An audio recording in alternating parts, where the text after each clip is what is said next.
والی نہ ہو، گلاب کی طرح کی خوشبودار چیز اگر قبر پہ رکھی جائے تو امام احمد رضا فتویٰ عالمگیریہ کا حوالہ دیتے ہوئے کہتے ہیں کہ یہ بدعت نہیں ہے بلکہ یہ اچھا کام ہے۔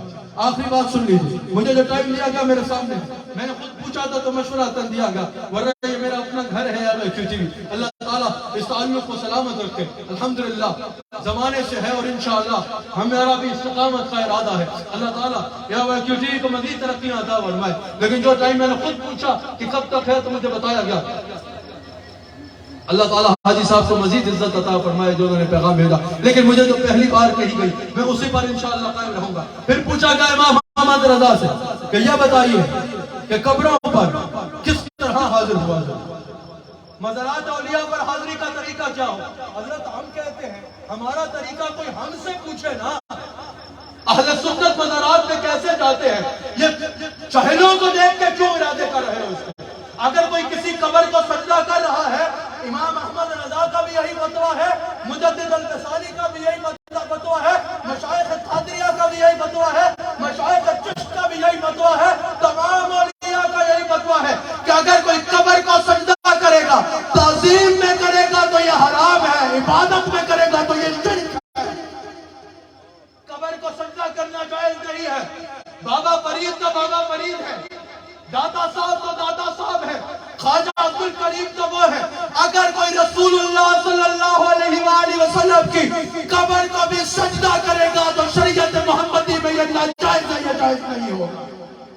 اللہ کے سوا کسی کو بھی سجدہ تعظیم جو ہے وہ حرام ہے اور سجدہ عبادت شرک ہے۔ جب ہم کہہ رہے ہیں کہ وہ ہمارا نہیں ہے جو قبروں کو سجدہ کرتا ہے تو ہمارے جاہلوں کو دیکھ کے ہم پہ قیاس نہ کرو، ہمارے عالموں کو دیکھ کے ہم پہ قیاس کرو۔ سمجھ آ رہی ہے؟ بڑے غور سے بات کو سن لیجیے۔ کہا کہ قبروں پہ کیسے جانا ہے، ہم سے سن لو کیسے جانا ہے، ایک منٹ میں پھر بتاؤ اس میں غلط کیا ہے۔ امام احمد رضا کہتے ہیں کہ مزار پہ جاؤں، آہستہ آواز میں کہو السلام علیکہ یا سیدی، جس طرح یہاں ہو تو کہو السلام علیکہ یا سیدی فرید الدین ورحمۃ اللہ وبرکاتہ، اور پھر کیا کرو، پھر قرآن کی تلاوت کرنے لگتا۔ پھر امام احمد رضا کہتے ہیں ذرا سنو، اگر پوری دنیا میں کسی کو شک ہے کہ مزار پہ جانا ناجائز ہے تو ذرا ایک بار سنیں، پھر بتائیں اس میں کس چیز پہ اس کو شک لگ رہا ہے۔ پھر اعلیٰ حضرت کہتے ہیں بزرگ کے لیے فاتحہ پڑھو، پھر اعلیٰ حضرت کہتے ہیں قرآن کی تلاوت کرو، پھر اعلیٰ حضرت کہتے ہیں بیٹھ کر درود و سلام پڑھو، پھر وہ کہتے ہیں اللہ کی بارگاہ میں دعا کرو، صاحب قبر سے دعا نہ کرو، کس سے دعا کرو؟ اللہ سے دعا کرو اور کہو یا اللہ یہ جو میں نے قرات کی اس کا ثواب میرے عمل کے مطابق نہیں، اپنی بخشش کے مطابق عطا فرما، اپنی شان کے مطابق عطا فرما۔ پھر اس صاحب مزار، جس مزار مقبول بندے کے مزار میں میں حاضر ہوں، اس کو میری طرف سے اس کی طرف ہدیہ پہنچا دیں۔ پھر اعلیٰ حضرت کہتے ہیں اس صاحب مزار کی روح کو اللہ کی بارگاہ میں وسیلہ بناؤ، اس کے نیک اعمال کو وسیلہ بناؤ، اس کی مقبولیت کو اللہ کی بارگاہ میں جو ہے وسیلہ بناؤ، اور پھر اللہ سے صاحب مزار کے وسیلے سے دعا کرو۔ جب دعا کمپلیٹ کر لو تو ادب سے سلام کرو اور واپس چلے جاؤ۔ کوئی چیز ہے جو سمجھ میں نہ آ سکے، کوئی چیز ہے جو ذرا بھی شک ہو رہا ہو، یہ طریقہ ہے اہل سنت کا مزارات اولیاء پہ آنے کا۔ اللہ تعالی ہمیں ثابت قدم رہ کے عقیدہ اہل سنت پہ قائم رہنے کی توفیق عطا فرمائے۔ پھر اعلیٰ حضرت کہتے ہیں کہ اگر تم یہ پوچھو کہ اولیاء کا وسیلہ جائز ہے یا نہیں ہے، کہا کہ وسیلہ شرک نہیں ہے، کیونکہ وسیلہ مخلوق کی شان ہے، اللہ کی شان نہیں ہے۔ وسیلہ منزل نہیں ہے، منزل تک پہنچنے کا ذریعہ ہے۔ چھوٹے کو ذریعہ بنانا ہے بڑے تک پہنچنے کے لیے۔ کہا اللہ منزل ہے، منزل تک پہنچنے کا ذریعہ کے طور پر ہم اللہ کو نہیں لیتے، ہم اللہ کو منزل لیتے ہیں۔ اگر اس سے کچھ مانگنا ہو تو اس کو وسیلہ بنانے کی ضرورت نہیں، وہ کل کیا کر دیتا ہے۔ ہم وسیلوں کا بناتے ہیں اللہ تک پہنچنے کے لیے۔ سمجھ آ گئی؟ تو کہا وسیلہ منزل تک پہنچنے کا ذریعہ ہے اور اللہ منزل ہے۔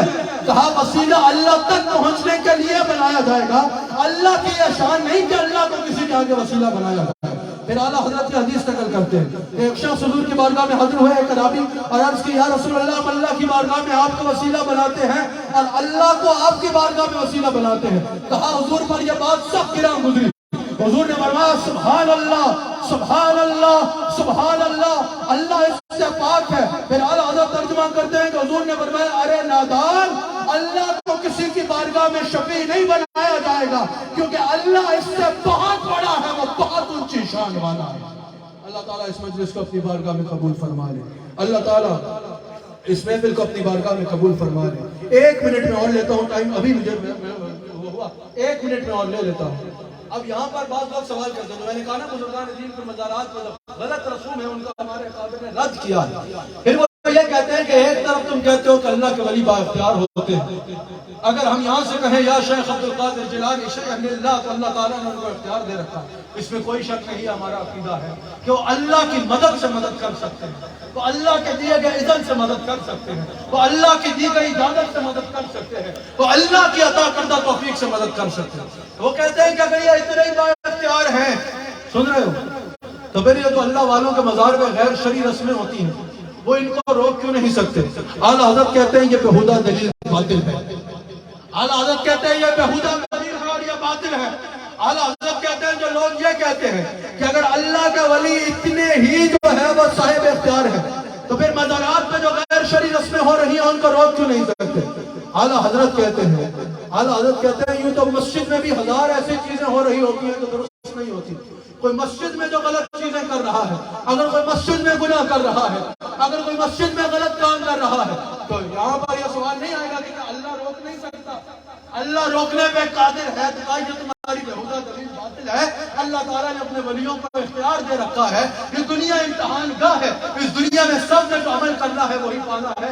اللہ کے ولی با اختیار ہوتے ہیں۔ اللہ تعالیٰ اس خانقاہ کو، اس دربار کو، اس دربار مقدس اور دربار گوہروار کو تا صبح قیامت آباد رکھے، یہاں سے آنے والے فیضیاب ہو کے جاتے رہے۔ بابا فرید رحمت اللہ علیہ کا گنبد تا صبح قیامت جگمگاتا رہے۔ اللہ تعالی ہم سب کو بابا فرید کا خاص فیضان عطا کر دے۔ حاجی عبدالرؤوف صاحب کی توفیقات خیر میں اضافہ کرے، حاجی رؤوف صاحب کو شفاء کاملہ عطا فرمائے۔ اللہ تعالی حاجی رؤوف صاحب کے جتنے بھی دینی اور انسانیت کی خدمت کے لیے پروجیکٹس ہیں، ان میں غیبی خزانوں سے مدد فرمائے۔ عامر فیاضی صاحب بے مثال خدمت سر انجام دے رہے ہوتے ہیں۔ اللہ تعالیٰ عامر فیاضی صاحب کی خدمات کو اپنی بارگاہ میں قبول و منظور فرمائے۔ بیٹھے رہیے، تشریف رکھیں، آپ بیٹھ جائیں، سارے بیٹھ جائیں، وہیں بیٹھ جائیں جہاں سے اٹھے، تشریف رکھیں، آپ کو آواز آ رہی ہے، بیٹھ جائیں۔ اللہ تعالیٰ عامر فیاضی صاحب کی بھی خدمات کو قبول فرمائے۔ حاجی عبدالرزاق صاحب کا انہوں نے کہا، اللہ تعالیٰ ان کے اوپر بھی اپنے خاص جو ہے وہ رحمت کا نزول فرمائے۔ حاجی صاحب کے پورے خاندان میں اللہ تعالیٰ کرم فرمائے۔ میسج اس خانقاہ کا یہی ہے، آج 2023 میں یہ بابا فرید رحمت اللہ علیہ کے عرس پہ لاکھوں لوگ حاضر ہیں الحمدللہ پاک پتن شریف میں۔ AOIQ TV یہاں سے یہ پروگرام پوری دنیا میں دکھانے کا اعزاز حاصل کر رہا ہے۔ یہاں پر بابا فرید کے مزار پہ آنے والے عرس میں لوگوں پاک پتن میں، اور پوری دنیا میں AOIQ لائیو سننے والوں، یاد رکھنا ان اللہ والوں نے نفرتیں نہیں بکھیری، ان اللہ والوں نے محبتیں بکھیری ہیں۔ ان اللہ والوں نے کسی کو دور نہیں کیا، ان اللہ والوں نے اخلاق کے ذریعے لوگوں کو قریب کیا۔ ان اللہ والوں نے کسی کی جان نہیں لی، ان اللہ والوں نے لوگوں کو زندگیاں دی ہیں۔ اللہ تعالی ہم سب کو اس پر قائم رہنے کی اور ان کی سیرت پر قائم رہنے کی توفیق عطا فرمائے۔